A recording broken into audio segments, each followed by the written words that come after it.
Anjos de Deus acompanhavam Guilherme Miller em sua missão e era firme e denodado, proclamando destemidamente a mensagem a ele confiada.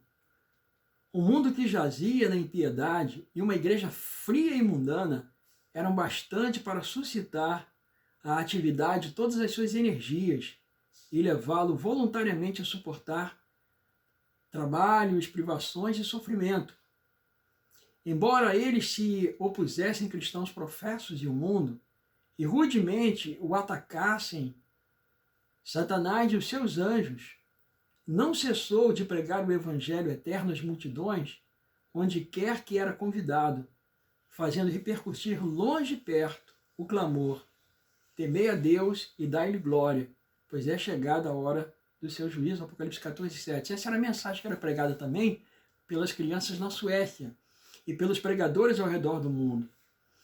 Bom, ainda continuando a avaliação dela, falando a respeito do porquê que os pregadores, os pastores, expulsaram os mileritas de suas igrejas, vamos aqui para a página 234 deste mesmo livro, Primeiros Escritos, aqui é uma testemunha ocular. Ela diz assim: muitos pastores do rebanho que professavam amar a Jesus diziam que não faziam oposição à pregação da vinda de Cristo, mas faziam objeção quanto ao tempo definido. Os olhos de Deus, que tudo veem, liam-lhes o coração. Eles não gostavam que Jesus estivesse prestes a vir. Sabiam que sua vida, que não era cristã, não resistiria à prova, pois não estavam a andar pela senda humilde indicada por ele. Esses falsos pastores impediam o caminho da obra de Deus. Então, aqui nós estamos observando que, como acontece hoje com os pastores, alguns pastores da teologia da prosperidade, as pessoas estão muito preocupadas com aqui e agora e estavam, de fato, completamente esquecidos da promessa da volta do Senhor Jesus Cristo. Esse foi o grande problema enfrentado por Miller e pelos milleritas. Essa foi a razão pela qual eles foram expulsos de suas igrejas. Ela continua aqui na página 235, aqui de Primeiros Escritos, dizendo o seguinte: vi que se os professos cristãos tivessem amado o aparecimento de seu Salvador, se nele houvessem posto suas afeições e tivessem sentido não haver na terra ninguém a ser com ele comparado, teriam saudado com alegria a primeira indicação a respeito de sua vinda. Mas o desgosto que manifestaram, ouvindo falar da vinda de seu Senhor, foi uma prova decidida de que o não amavam.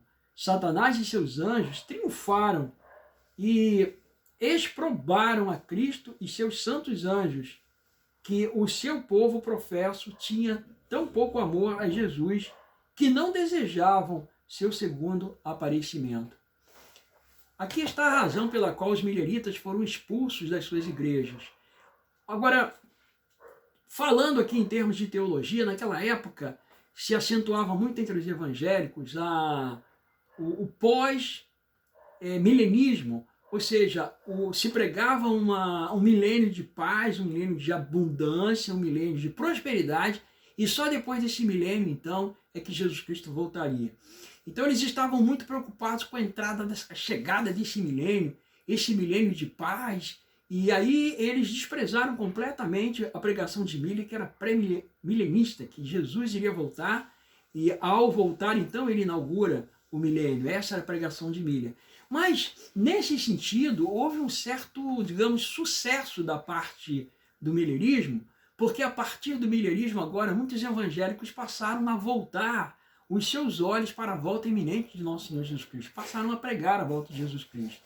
Então essa foi uma das razões pelas quais os milleritas se voltaram tanto, aliás, os não milleritas, os evangélicos da época se voltaram tanto contra os milleritas, porque eles estavam muito preocupados com aqui e agora e não estavam desejando a volta de Jesus. Ok, no nosso próximo episódio nós vamos então continuar com o trabalho em cima de Miller, no trabalho de Miller, vamos ver a postura dele, vamos estudar um pouquinho mais. Eu gostaria de, antes de terminar, essa sessão, dizer o seguinte, que Samuel Snow, que fez toda aquela descoberta com relação ao sétimo mês, como ficou conhecido aquele movimento do sétimo mês, ou seja, agora se preparar para a volta de Jesus em 22 de outubro de 1844, que a mensagem de Samuel Snow ela não foi recebida, não foi bem recebida por Miller a princípio. Miller resistiu. Ele foi um dos últimos a aceitar essa mensagem. E ele só aceitou, é claro que ele viu arrazoado em tudo aquilo ali, mas ele aceitou porque ele temia que estivesse entristecendo o Espírito Santo por não pregar a volta de Jesus.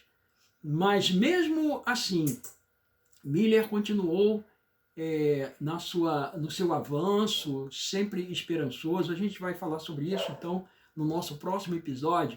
Vamos falar um pouquinho sobre Miller e quando veio a decepção, o que aconteceu com a reação em relação à decepção, porque Jesus não veio no dia 22 de outubro de 1844, evidentemente, e o que acontece depois, o que acontece com todo aquele movimento, com todas aquelas pessoas, é o que nós vamos ver na próxima semana. Então vocês aguardem para a gente poder dar continuidade a esse assunto, que é um assunto realmente fascinante, tá bom? Então Deus nos abençoe e nos ajude para que nós possamos continuar estudando a palavra, a sua palavra, e também estudando a história, os fatos que aconteceram, sempre aí no final do cumprimento de uma profecia, tá ok? Então até lá, que Deus abençoe a todos. E eu gostaria, antes de encerrar, de fazer uma breve oração. Pai Celestial, Senhor, nós te somos extremamente muito, mas muito agradecidos pelas promessas contidas na Tua Palavra da segunda vinda de nosso Senhor e Salvador Jesus Cristo.